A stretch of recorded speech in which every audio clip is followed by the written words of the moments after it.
পূর্ববঙ্গের ফরিদপুর জেলার অন্তর্গত ডিঙ্গামানি গ্রামে বাংলার ১২৬৬ সালে ২১শে মাঘ বৃহস্পতিবার ভোরে রোহিণী নক্ষত্রযুক্ত শুক্লা দশমীতে শ্রী শ্রী রাম ঠাকুর রামচন্দ্র চক্রবর্তী জন্মগ্রহণ করেন।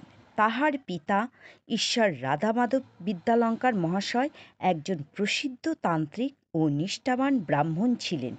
তাহার সাধনক্ষেত্র এখনও তাহার বাড়ির পূর্বভাগ বিদ্যমান আছে। শ্রী শ্রী ঠাকুরের জননী কমলা দেবী অতিশয় সরলা, সদাশয়া এবং রন্ধনকার্যে অতি নিপুণা ছিলেন। ধর্মে তাহার ঐকান্তিক নিষ্ঠা ছিল।